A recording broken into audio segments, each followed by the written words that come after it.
En 2022, le Burkina Faso vacille et un chiffre coupe la peur. Alors que les attaques se répètent et que l'incertitude domine, des milliers de familles de soldats tombés reçoivent enfin un soutien régulier, prévisible, presque administratif, mais décisif dans la vie quotidienne. Que dit ce basculement sur la manière dont Ibrahim Traoré redéfinit la priorité nationale? Et pourquoi cela peut-il changer, même lentement, le lien entre l'armée et la société civile? Derrière des lignes de budget, une bataille silencieuse s'ouvre, et elle pèse sur la suite du conflit.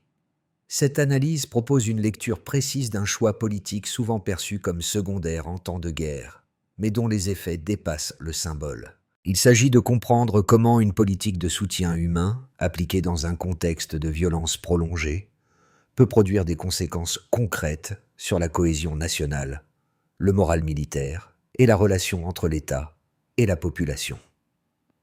L'enjeu est clair. Comprendre ce qui stabilise vraiment un pays en crise. Dans un Burkina Faso marqué par la peur, les déplacements forcés et l'usure psychologique collective, chaque décision publique agit comme un signal. Certaines renforcent la distance entre institutions et citoyens, d'autres réparent lentement un lien abîmé. Les mesures mises en place depuis 2022 s'inscrivent dans cette seconde logique, en privilégiant des gestes visibles, mesurables et directement ressentis par les familles concernées. Ce choix soulève pourtant une tension centrale.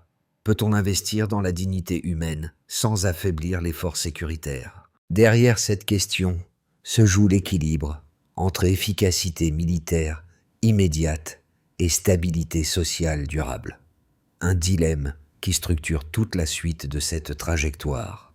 Plus de 10 000 familles touchées par la guerre reçoivent désormais un soutien structuré, là où il n'y avait auparavant qu'incertitude et silence institutionnel. Ce volume, atteint en quelques mois seulement, marque une rupture nette dans la manière dont l'État burkinabé accompagne ceux qui portent le coût humain du conflit. Cette évolution intervient au moment où Ibrahim Traoré accède au pouvoir, dans un pays épuisé par des crises simultanées. Les attaques se multiplient, les villages se vident, et la peur s'installe comme une donnée permanente du quotidien. L'armée, engagée sur plusieurs fronts, souffre alors d'un affaiblissement moral profond, nourri par le sentiment d'abandon ressenti par les soldats et leurs familles. Dans ce contexte, les réponses classiques privilégient généralement l'armement, la réorganisation tactique ou la recherche de soutien extérieur. La singularité de l'orientation choisie tient précisément à ce qu'elle rompt avec cet automatisme. Plutôt que de commencer par renforcer la puissance de feu, la priorité est déplacée vers la reconnaissance humaine et sociale de l'engagement militaire. La création du Fonds de solidarité nationale pour la défense s'inscrit dans cette logique. Il ne s'agit pas d'un programme spectaculaire, mais d'un dispositif régulier, prévisible et pensé pour durer, ce qui constitue une nouveauté dans un contexte de guerre prolongée. Cette évolution modifie la lecture globale du conflit. Elle suggère que la stabilité ne dépend pas uniquement de la capacité à neutraliser des menaces armées, mais aussi de la solidité du lien entre l'armée et la société civile. En soutenant les familles endeuillées, l'État envoie un signal clair aux soldats. Leur sacrifice est reconnu, et leurs proches ne sont plus laissés à eux-mêmes. Ce changement de méthode n'efface ni la violence ni l'incertitude, mais il introduit un socle différent. La question devient alors moins militaire que politique et sociale.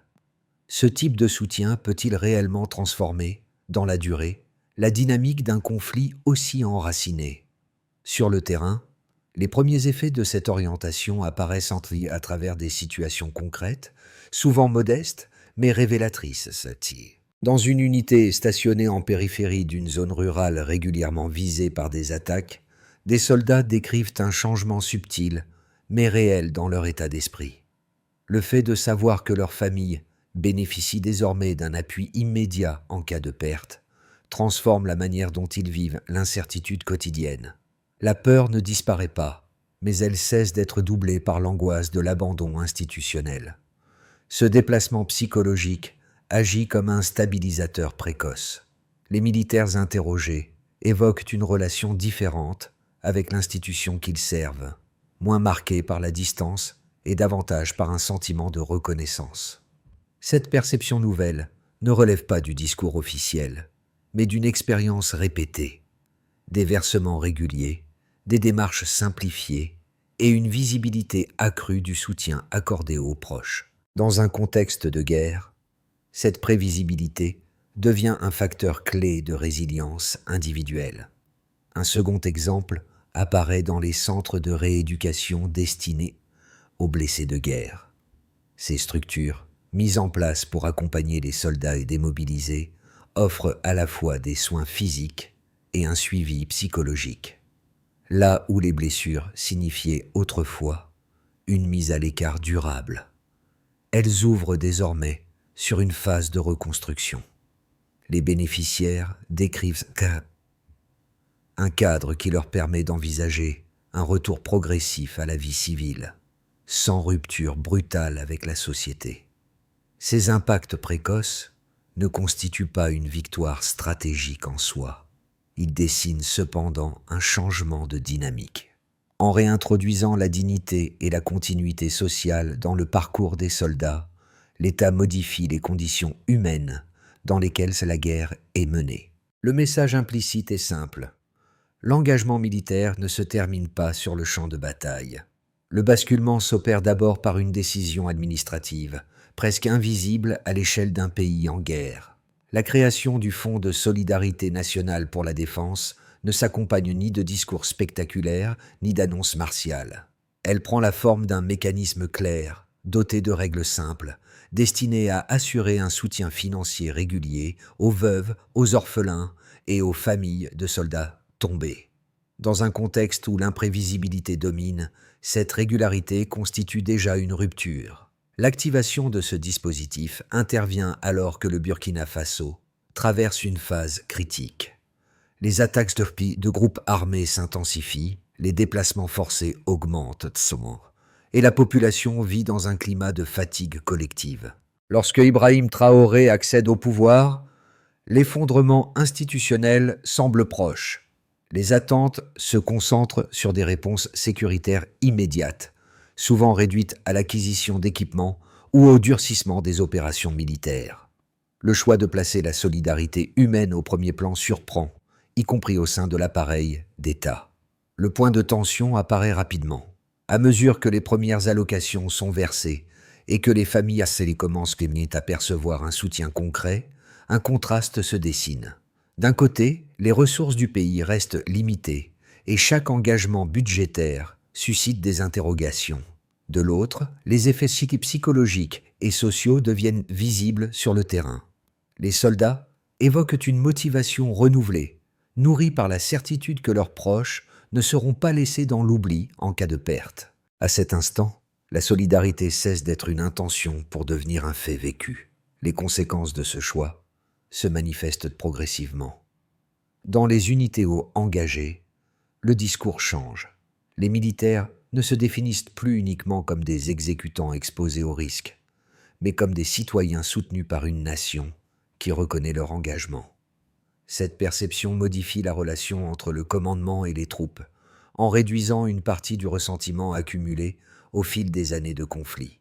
La cohésion interne, longtemps fragilisée, commence à se recomposer.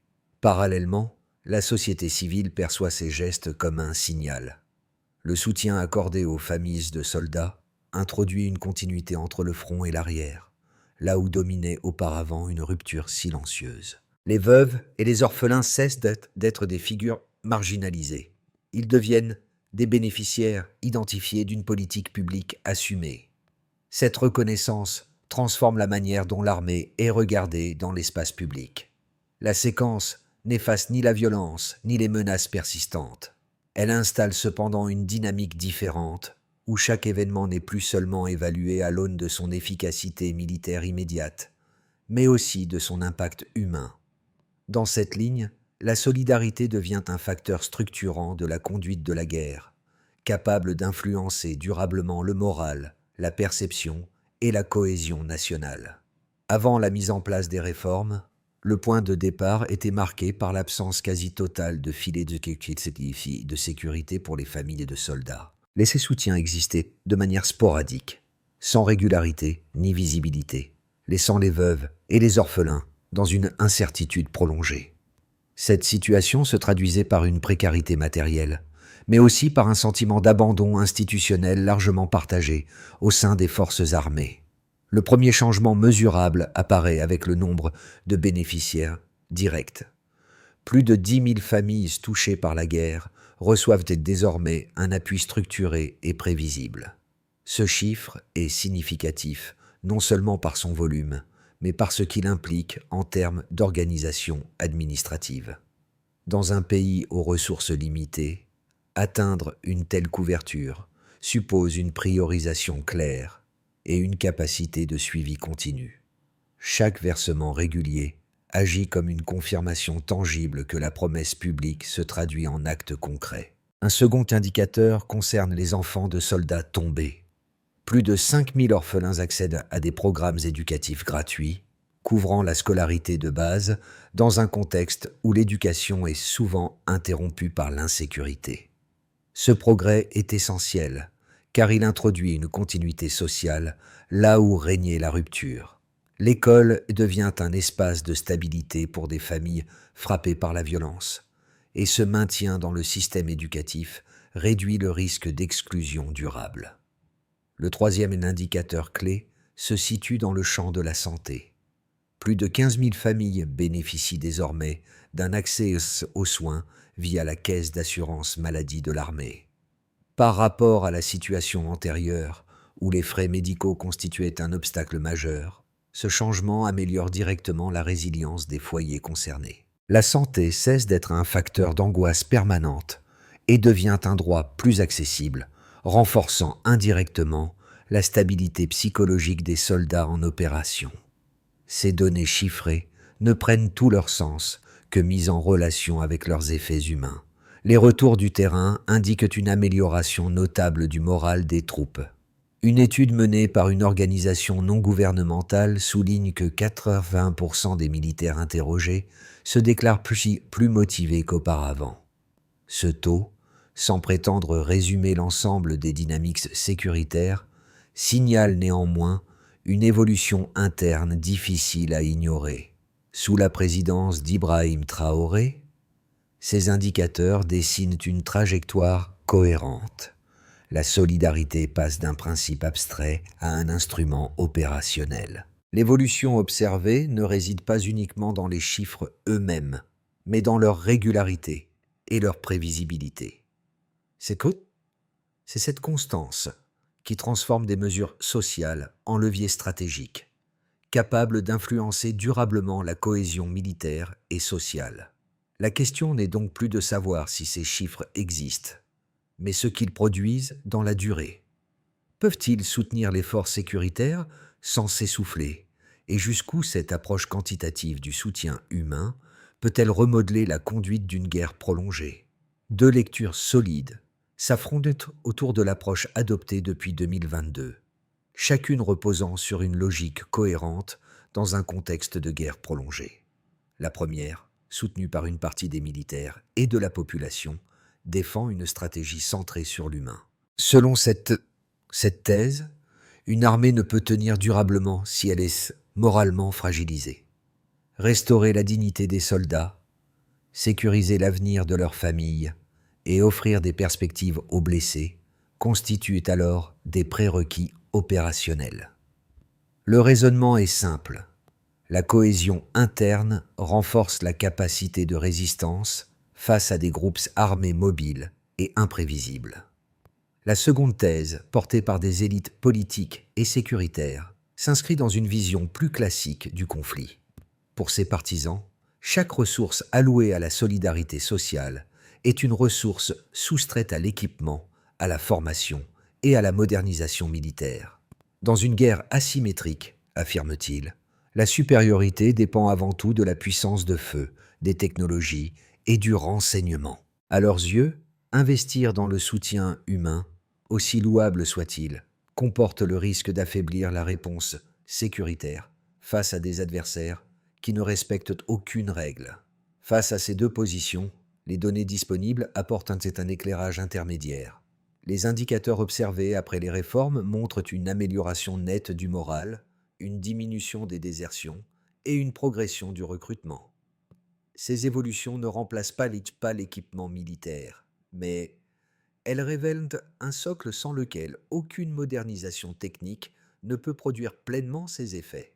Une armée démoralisée reste vulnérable, même bien équipée.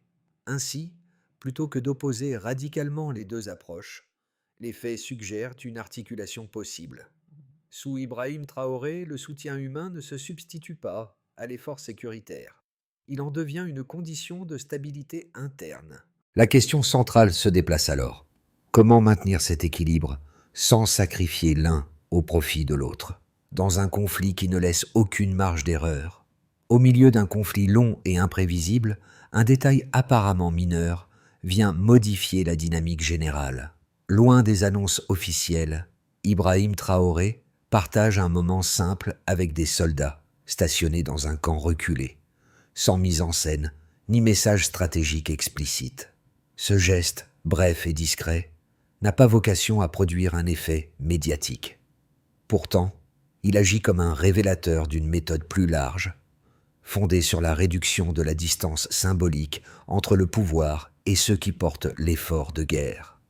Pour les soldats présents, cette proximité a une valeur particulière. Elle traduit une reconnaissance directe, humaine, qui complète les dispositifs institutionnels déjà mis en place. Le soutien financier et social n'apparaît plus comme une abstraction administrative, mais comme le prolongement d'une attention réelle portée aux individus. Dans un contexte où l'épuisement psychologique est constant, cette cohérence entre gestes et politique renforce la crédibilité du leadership. Du côté de la population, ce type d'épisode circule rapidement, même sans relais officiel. Il modifie subtilement la perception du pouvoir, qui cesse d'être vu comme une entité distante pour devenir une présence incarnée. Ici, la solidarité n'est plus seulement un outil de stabilisation sociale, elle devient un langage politique, compris par le front comme par l'arrière. À partir de là, les effets observés prennent une autre dimension.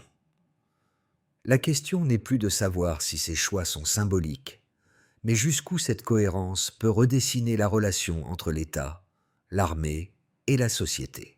Les effets des réformes se lisent désormais à travers plusieurs couches de la société, chacune touchée de manière spécifique mais convergente. Pour les familles de soldats, l'impact est immédiat et tangible. Le soutien financier régulier transforme une situation d'attente anxieuse en une stabilité minimale mais essentielle. Les allocations mensuelles, combinées à l'accès à l'éducation pour les orphelins, permettent de reconstruire un horizon là où la guerre avait suspendu toute projection. Cette sécurité matérielle réduit la vulnérabilité sociale et renforce le sentiment que le sacrifice consenti est reconnu par la nation. Pour les anciens combattants, les conséquences s'inscrivent dans le temps long. Les centres de rééducation et les programmes de réinsertion ouvrent une voie structurée vers la vie civile. La création de micro-entreprises, notamment dans l'agriculture, la mécanique ou l'artisanat, offre une autonomie économique à ceux qui risquaient auparavant la marginalisation.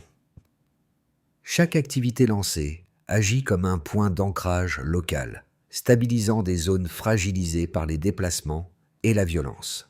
La réintégration cesse d'être une rupture brutale pour devenir un passage accompagné. Du côté de la population civile non militaire, l'effet est plus diffus, mais tout aussi réel.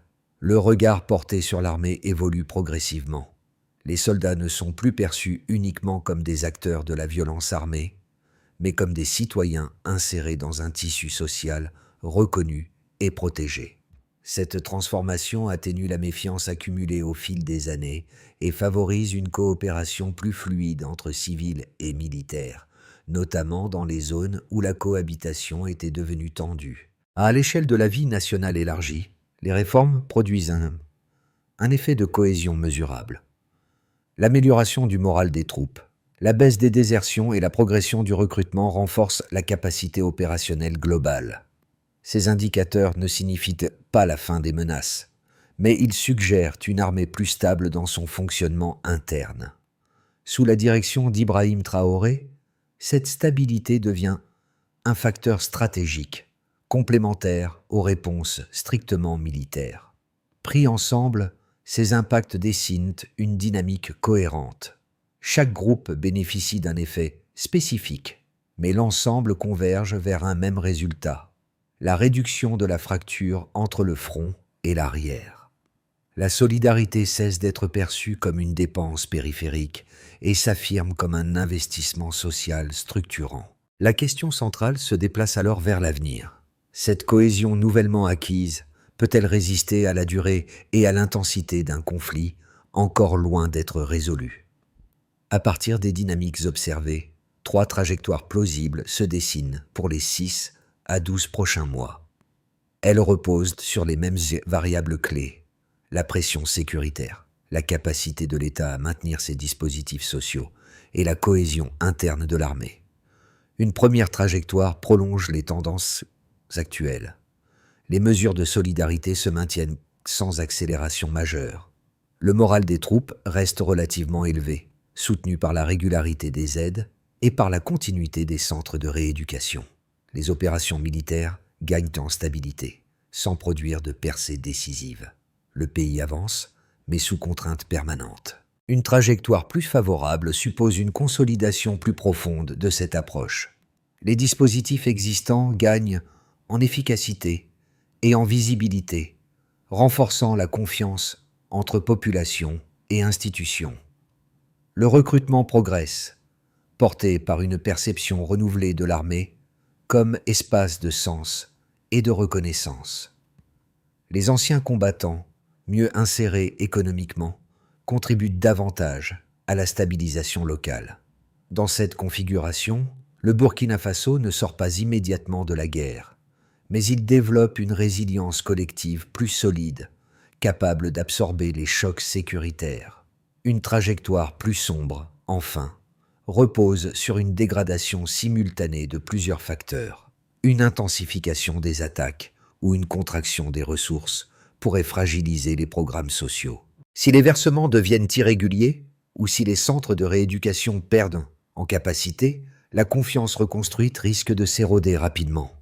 Les critiques dénonçant une allocation inefficace des ressources trouveraient alors un écho plus large, ravivant les tensions internes.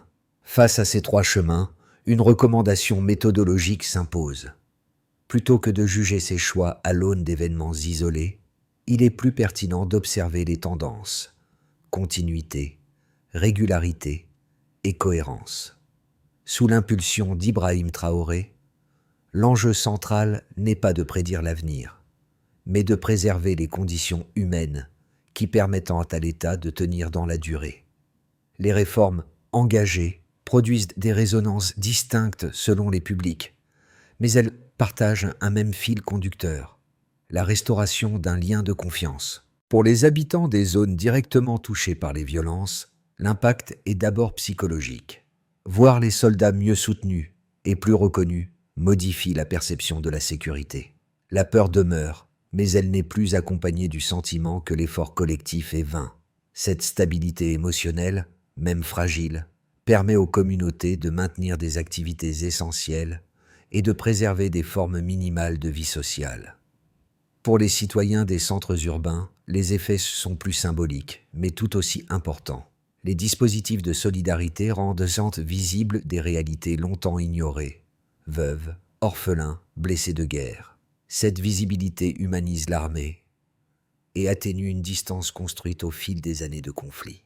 L'institution militaire cesse d'être perçue uniquement comme un acteur de coercition et redevient une composante du corps social, composée d'individus et de familles confrontés aux mêmes fragilités que le reste de la population. Un troisième groupe, celui des acteurs communautaires et associatifs, se trouve également transformé par cette dynamique. Les programmes de réinsertion et de soutien offrent un cadre plus clair pour l'action collective.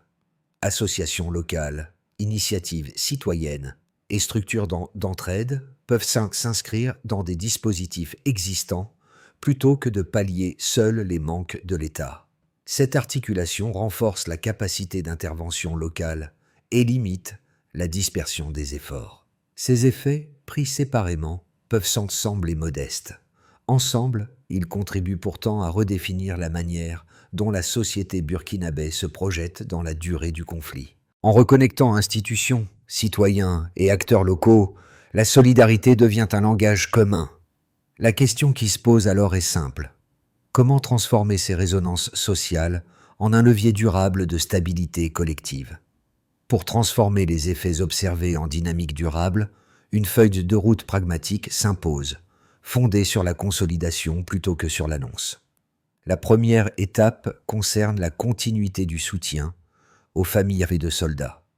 Les institutions en charge du Fonds de solidarité nationale pour la défense doivent garantir la régularité des allocations et la pérennité des programmes éducatifs pour les orphelins. L'enjeu n'est pas l'extension rapide, mais la fiabilité dans le temps, mesurée par la stabilité des versements et le suivi des bénéficiaires sur les 6 prochains mois. La deuxième étape vise la solidification des centres de rééducation. Les équipes médicales et sociales doivent maintenir un accompagnement coordonné, physique et psychologique, afin d'éviter les ruptures de parcours. Le critère d'évaluation repose sur la réintégration progressive des blessés dans la vie civile, qu'elle soit professionnelle ou communautaire, et sur le taux de satisfaction exprimé par les bénéficiaires. La troisième étape porte sur la réinsertion économique des anciens combattants. Les structures de formation et de micro-entrepreneuriat existantes doivent prioriser l'accompagnement à moyen terme, plutôt que la multiplication de projets fragiles. Le succès se mesure par la viabilité des activités créées, leur ancrage local et leur capacité à générer des revenus stables sur un horizon de 12 mois. Une quatrième étape, transversale, concerne le renforcement du lien armée-population. Communes, acteurs communautaires et forces armées peuvent favoriser des initiatives de proximité, sans mise en scène, centrées sur la reconnaissance mutuelle. L'indicateur clé réside dans l'évolution des perceptions publiques et la réduction des tensions locales. Sous l'impulsion d'Ibrahim Traoré, cette feuille de route privilégie une logique simple. Stabiliser ce qui fonctionne, mesurer ce qui compte, corriger sans rompre. La question décisive demeure alors celle de l'exécution. Ces étapes peuvent-elles être tenues avec constance dans un contexte sécuritaire toujours instable?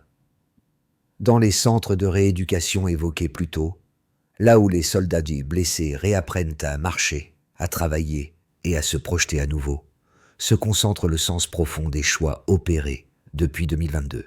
Ces lieux sont discrets, éloignés des lignes de front et absents des discours martiaux, mais ils révèlent ce que signifie réellement soutenir un pays en guerre.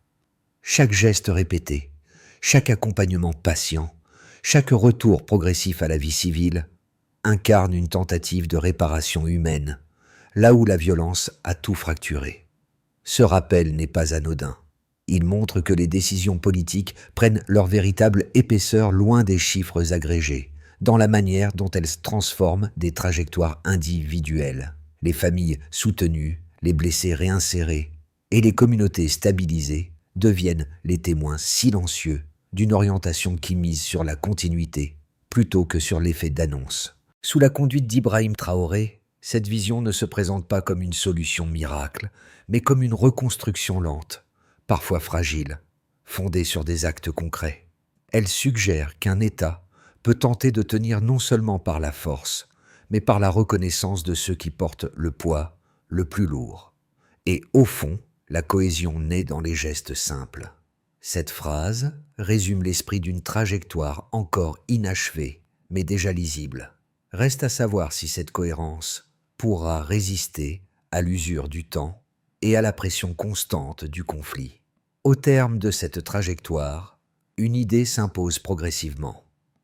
Dans un pays éprouvé par la guerre, la reconstruction ne se joue pas uniquement dans les états-majors ni dans les bilans sécuritaires. Elle se construit aussi dans la manière dont une société reconnaît ses pertes, soutient ses plus fragiles et maintient un fil de continuité humaine malgré la violence.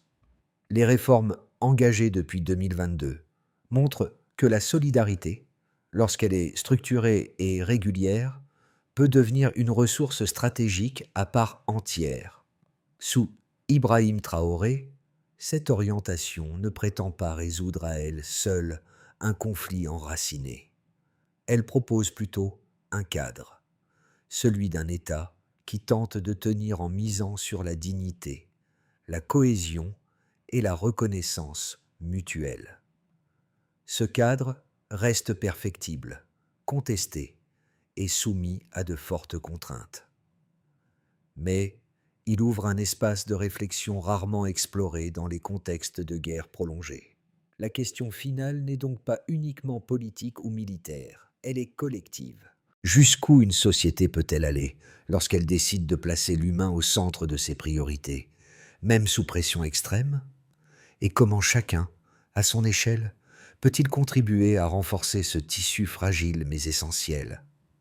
La réponse ne se décrète pas. Elle se construit dans le dialogue, l'observation et l'engagement quotidien. Quel regard portez-vous aujourd'hui sur cette manière de penser la stabilité autrement ?